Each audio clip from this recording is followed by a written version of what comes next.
Welcome back. Today I'm going to show you some of the mods I've done to my WR250F to convert it into a dual sport street legal adventure bike, and why I went with the 250F. Had a buddy let me drive his TW200, rode around the block, then started looking into the single track world, the dual sport world. He said the TW200 wasn't quite enough for me. So then I was going to get a WR250R, but since they've been discontinued, availability was slim in my area, I bought a WR250F. And here's what I've done to it to convert it to a dual sport adventure bike. First and foremost, I put a street legal kit on it. Ryko Motorsports is the brand. Oh, you missed the good one! Taco time! Ryko. Aluminum mount, stock tail light, blink turn signals, real slick. This switch controller looks really nice, looks factory, and a real cheesy mirror. So I changed it out for these ram mount mirrors with the double take, or the ram mounts with the double take mirrors. I mean, the idea is when you get in the brush and stuff to loosen them up, you could fold them in. But man, these things have been so good, I haven't even bothered folding them in. I tipped the bike over several times and pushed it through all sorts of brush. And good, durable, solid mirrors and mounts. WR250F stock had headlight, tail light, and they were just on all the time once you turn the motor on. And with this kit, it was pretty cool because it came with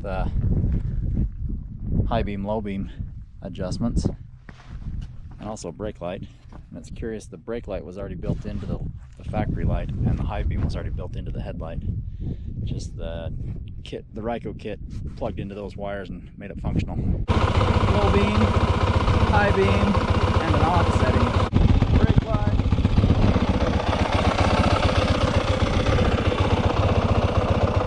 Good turn signals. They put up the brush well also.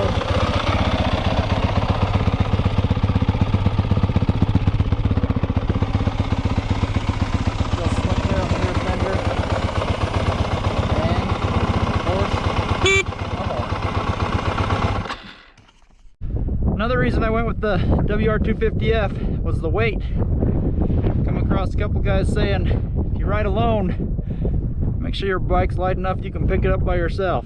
Next up, I got the Tusk D Sport rear tire. That sized 120 90/18. Been a great tire, about 2,000 miles on it right now. I've done a 1,500 mile review in one of my other videos. I'll link it in the description. Here's the front Tusk D Sport. It's a 90/90/21. I would call that tire the Deathwing 2.0. Shout out to my TW200 buddies, they know all about them. Alright, next up is a tank bag. I went with this Nielsen rig. There was two sizes available. This was the smaller of the two. It's all aesthetics. I figured it would fit better on the Yamaha, where they've kind of tucked their fuel cap away and flattened that tank out a little bit. There's kind of the flat tank with the no gas cap. Yamaha's stashed it under there. So that's why I went with that Nielsen rig bag. Aesthetics. Good storage, got some extra gloves. Ooh, Corona mask. Hang your keys there. Chapstick, batteries, whatever. And some water. Side pockets, one on each side. It will also unzip a little bit, go all the way around, and increase capacity by 2 more inches. Nifty. All right, one thing about this bag, when I zip her from left to right, she will seal up. 2 hands. Okay, sealed up. But if I zip it from right to left, she comes undone. Next item I put on my bike are these Tusk Off-Road D-Flex Pro handguards. Full wrap around, hook into the end of the handlebar there. That is a must. I have put those things through the ringer. They take a licking and keep on ticking. One thing that was curious about these D-Flex is they Each side had 3 holes, the left and the right side, to mount that plastic guard on there. But you notice there's no hole right there on the right side, but there is a hole on the left side. Remember how I told you they each came with 3 holes? There was no hole in this bar, so I had to drill and tap my own hole. All right, next up, I've got the seat concept seat. Definite must if you're spending many miles on the bike. It is way more comfier than stock. You can see it flares out there. The stock one basically went narrow the whole way, and it would make you real saddle sore in a hurry riding that for very many miles sitting down on the road. That one will make you saddle sore also. For stock, that seat concepts is way more gooder. All right, the last mod I'm going to share with you today is this Rotopax 1-gallon gas can. Now there's no subframe past about there, so it is basically mounted to that plastic fender. So far so good.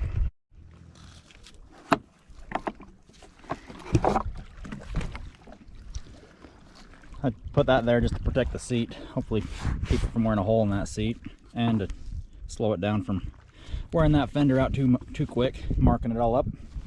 But yeah, basically that is mounted right to that fender. That's the mount they supply with it. All right. You can see I've tackled the fender a little bit. Taco time! That was an adventure. One of the things about this Rotopax I've done is it has these handles here, and I basically turned it into a top rack. And just like that, use of this bungee, I've got my coat and a bag on my Rotopax top rack. So the Rotopax's taking a bash a little bit too. Haven't pierced a hole in it yet, but if one of these falls, it's probably gonna happen. Wait, I've got a better one for these handguards. They take a lashing, keep on bashing. Well, there you have it. There's my WR250F dual sport build. And Mob Street, this blue's for you.